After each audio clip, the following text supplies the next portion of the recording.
We don't need a constitutional amendment to do our jobs. The Constitution already tells us to do our jobs and to make sure that the government is living within its means and making responsible choices. And so this notion that we're going to go through a multi-year process instead of seizing the moment now and taking care of our problems is a typical Washington response. We don't need more studies. We don't need a balanced budget amendment. We simply need to make these tough choices and be willing to take on our basis. And everybody knows it. I mean, we could have a discussion right here about what the numbers look like, and we know what's necessary. And here's the good news, that it turns out we don't have to do anything radical to solve this problem. Contrary to what some folks say, that we're not Greece, we're not Portugal.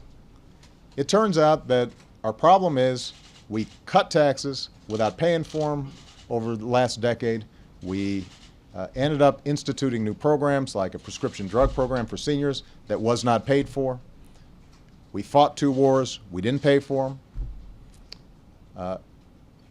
We had a bad recession that required a Recovery Act and stimulus spending and helping states, and all that accumulated, and there's interest on top of that.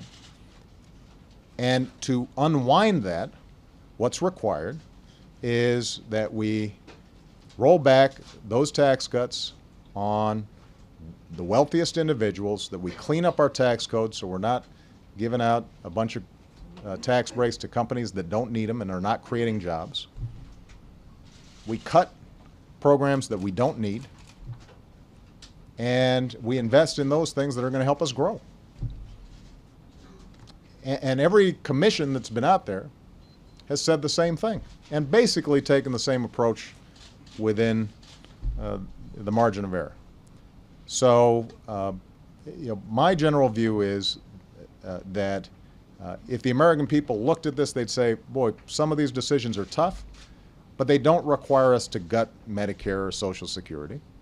They don't require us to stop helping young people go to college. They don't require us to stop helping families who've got a disabled child. They don't require us to violate our obligations to our veterans.